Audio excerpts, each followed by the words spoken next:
the 23rd of September. We're Signal Centre Talking Ball. I'm Joe Neighbour, joined by Steve O'Hare. Good morning, Steve. Good morning, mate. How you doing? Yeah, pretty good, thank you.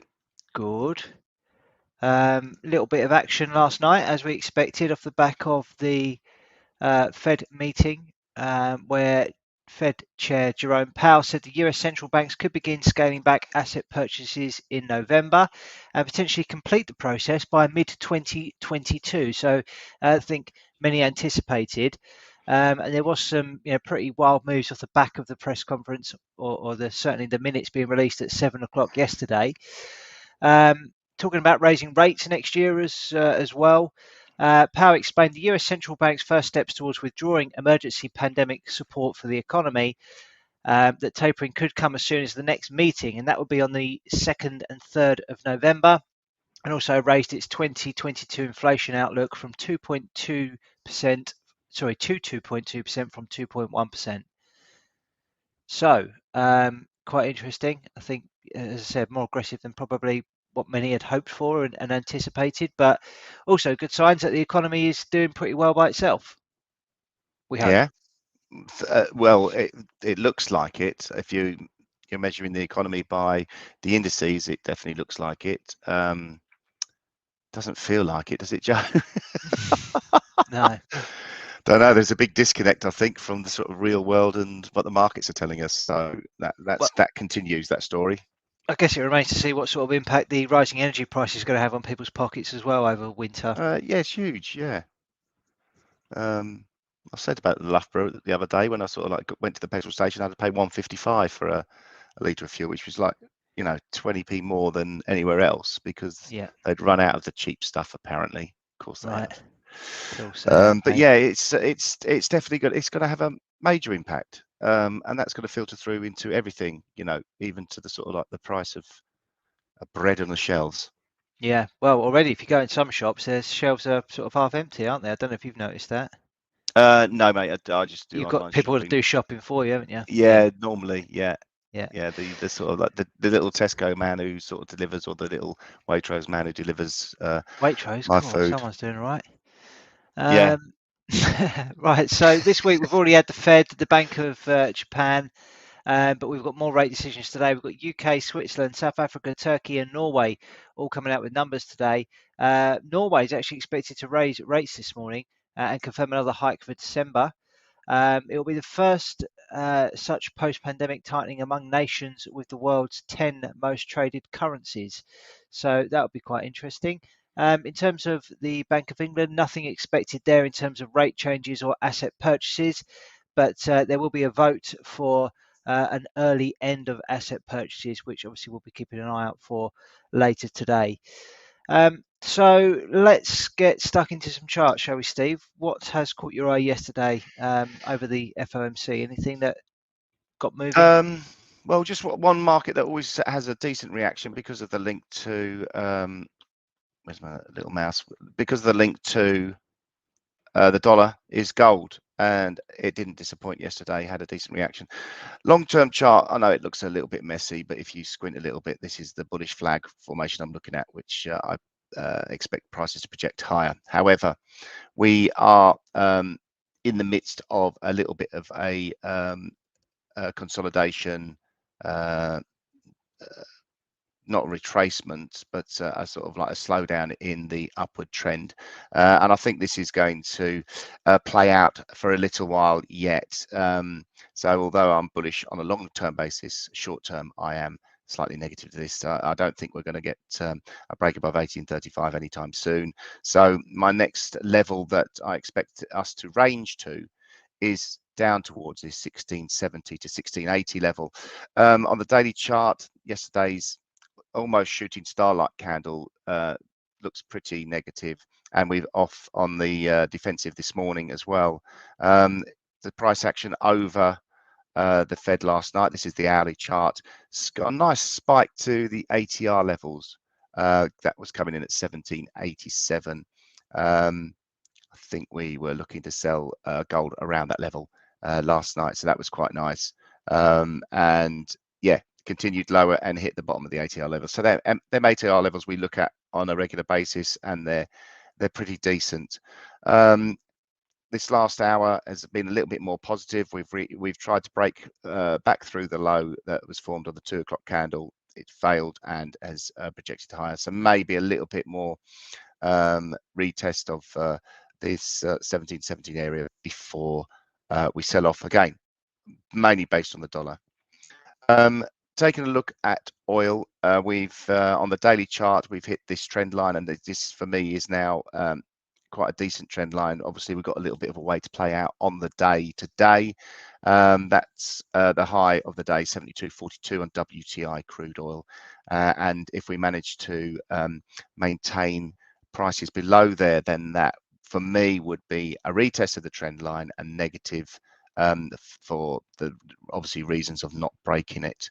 On the 4-hour chart, we can see this 72.85 resistance above, and above that 73.85, but maybe a little bit of sign of topping formation, volume dropping off as we rally higher, which is obviously a decent indicator as to the lack of drive for the upside, and maybe an evening doji star formation forming on the 4-hour chart on crude oil. So let's keep an eye on that. Yeah, for me, negative with sort of decent resistance above. On the crypto side of things, we've had a little bit of a sort of like a bounce off the break of 40,000. This is a 4-hour chart. This was on the 21st, a couple of days ago, 9 o'clock. And it's been pretty positive since then, but I think we're back into a little bit of a zone of resistance around about this 43,000 level, 43 to 44,000 level. So that's has to really sort of like push aggressively higher if we're going to see the Bitcoin correct a bit. Actually, I'll take a look at the daily chart and just show you what candle formed yesterday, which was pretty impressive. Not quite a bullish engulfing. It opened up a little bit higher than it closed in the previous candle, but the same sort of effect. And as you can see from this chart, we've got further resistance at 46,300 above that before we get to the 48,800 to 50,000 psychological level.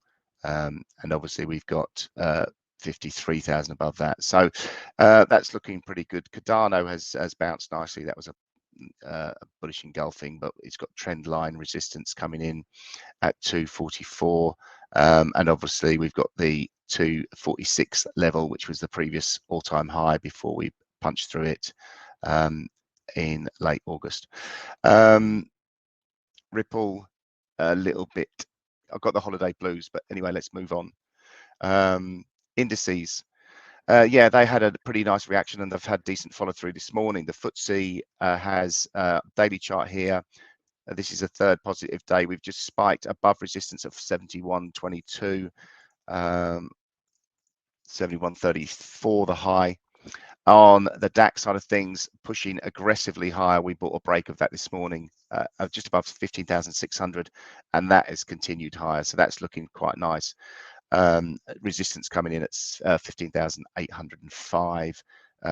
Nothing really seems to be holding this back.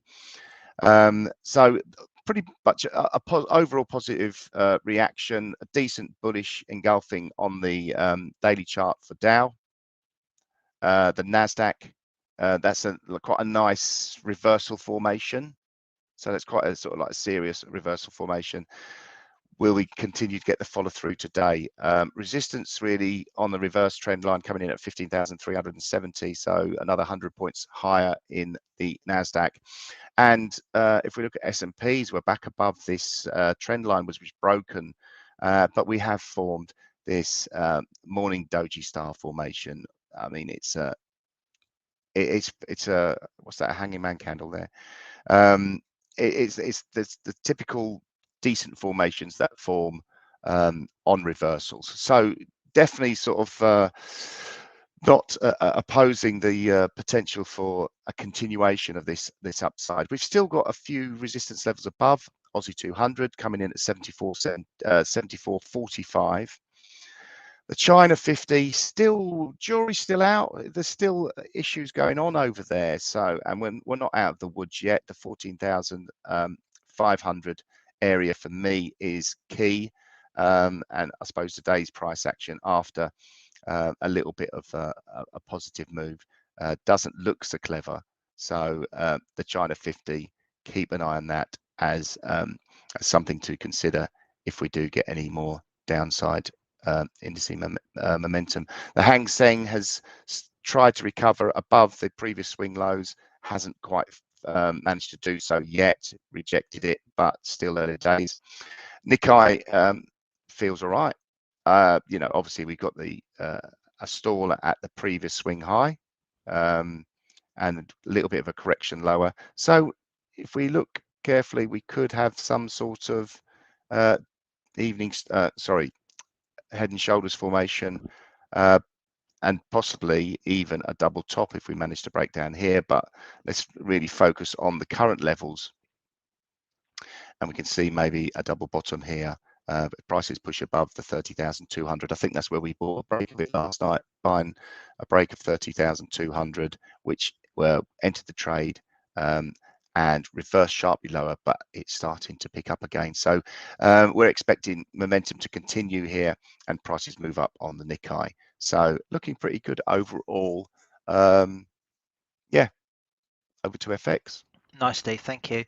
Okay, so there was upside yesterday in the dollar index as a result of the Fed announcement. So this is the candle we posted yesterday.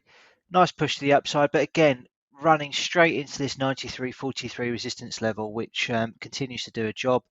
That's the previous swing high from back here in March. Obviously, we had another go here, a little bit of a look above, but then ultimately a failure, and now we're back there again. So have we got the legs to push above this, and more importantly, above this key swing high that we posted on the 20th of August? I think yes, because we're going in line with the sort of short-term trend.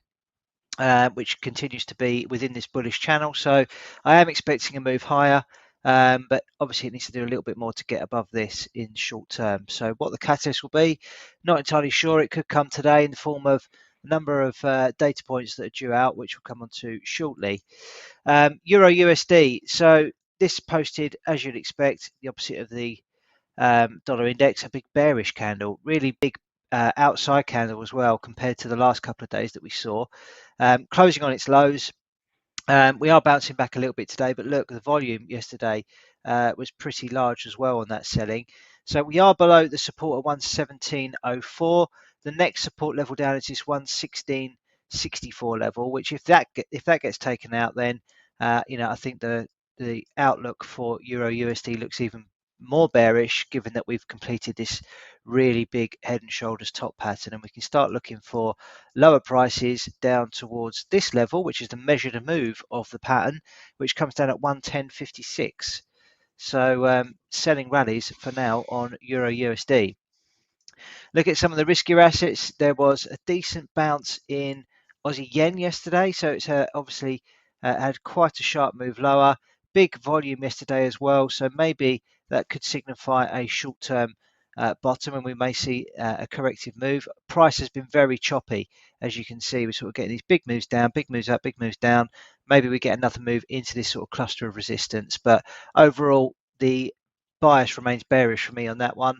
But based on the fact that there's a really strong volume move there, and we've seen two consecutive green candles, I would probably not stand in the way in that in the very short term. Aussie, so that posted an odd-looking candle yesterday. That was a hanging man candle. So we had a big push up, but then closed back pretty much where we opened.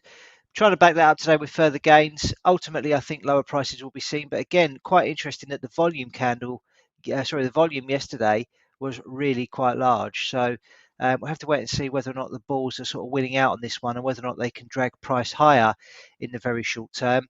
For me, the bias still remains bearish, given that we have completed a head and shoulders top, and there is clearly a trading sequence of lower highs and lower lows.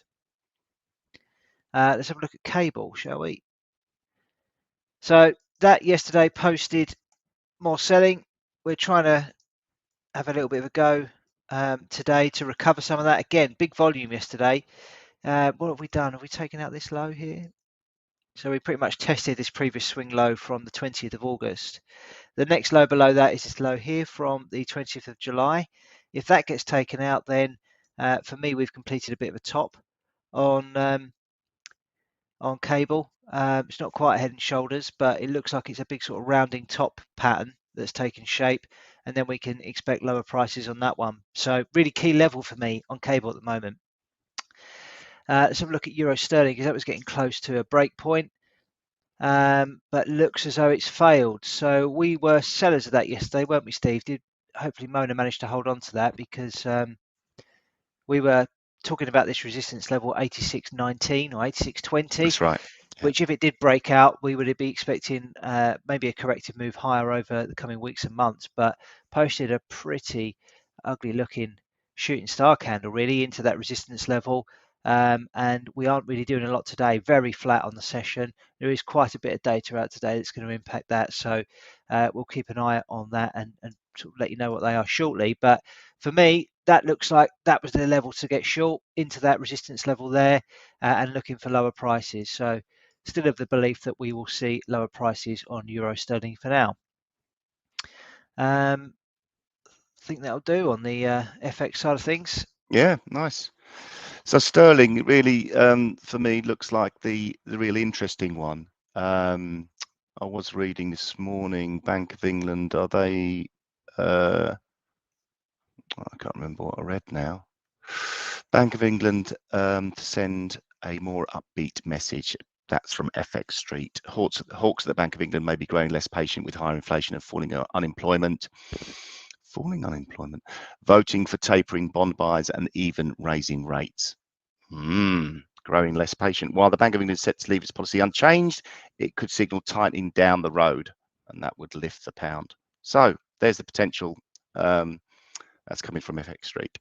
Yeah, okay. So lift the pound. We were just talking about cable. That's really sort of on a key level here, because if it Exactly, yeah. It's a little bit like what I did yesterday, a couple of days ago, Joe. We're on a key level, and I was really looking for that break, and it didn't happen. It's sort of like the reason it's a key level is because it's found support there before. So maybe, yeah, it is a key level, and we go with the sterling rather than against it, because your euro sterling obviously highlights that sort of like that sterling strength as well. Yeah, so quite confusing really on that front. But yeah, Yeah. that brings us on, I guess, to data due out today. Then we'll come on to the gun to the head stuff. In fact, let's do gun to the head first and come back to the data so we Yeah. can finish up on that.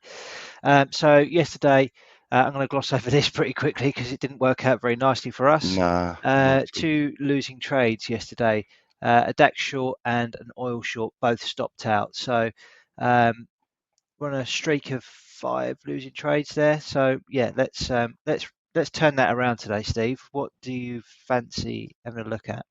Well, I was just before you brought in the sterling. I was looking at gold really. I think this bearish outside candle on the 4-hour chart is quite significant, especially stalling around about that 1788 level. You know, I sort of like to be setting shorts around that 1780 area, but we're not there, and I've got a gun to my head. So what do? I was going to go short of gold. I'm now not, because you've completely convinced me that there is some potential around this key level, and I am going to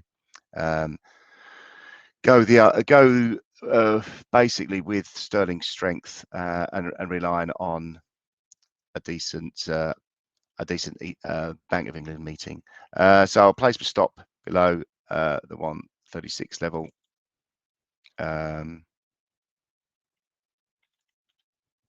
What have I done there?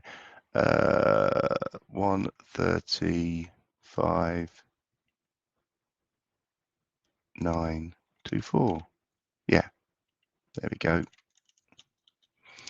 So this is what I'm going to go for. I'm going to buy cable sterling dollar at 136.52.4, and the stop is going to be below the swing low of here and here, 135.92.4, and I've only just rounded them up. It's not an exact number.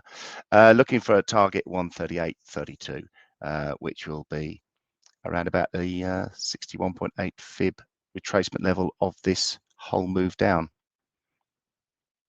There you Lovely. go. Okay.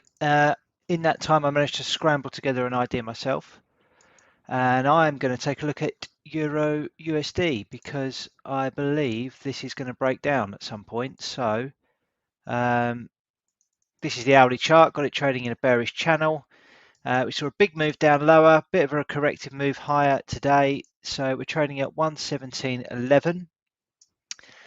So I'm going to sell that now with a real tight stop actually at 117.30, and I'm going to target a move down to 116.60. So just taking a look at the daily quickly, the key level that I think it needs to break down is 116.64. So I'm just going to tad below that to see if there's any nibblers down there, and whether or not that may be the point where I need to just hold on because it's going to break and keep going, or it might be the point where the dip buys step in and flush out the stop losses. So that's going to be my trade for today, selling Euro USD. Excellent. And obviously that sort of dollar strength that you're looking at will obviously lend maybe a sort of like a downward bias to gold as well. Obviously that's very influenced. That's a gold against dollar price. Yeah, we need to get this off the screen quick because it's already going the wrong way. So good luck. Right, so what we've got out today, there's going to be a cluster of data points that have already come out up until I think 9 o'clock. We've got French, German and Eurozone manufacturing and services PMIs. I think we've had a few of those out already. At 9:30, we've got the UK version of that, manufacturing and services PMI. That is expected to fall to 59 and services to rise to 55.1. Then we've got the big number from today, which is at 12 p.m., which is the Bank of England rate decision. No changes expected in rates, but recent inflation data may prompt a discussion on policy. At 1:30, we have the US initial jobless claims and also the Chicago Fed National Activity Index. And then at 2:45, we have the US manufacturing and services PMI data from the from the US. So plenty for us to keep an eye out for today. So do be careful if you are trading markets today. Coolio. Anything else, Steve? No, all good here. Lovely. Right. Have a great day, everybody. We'll be back tomorrow. Cheers.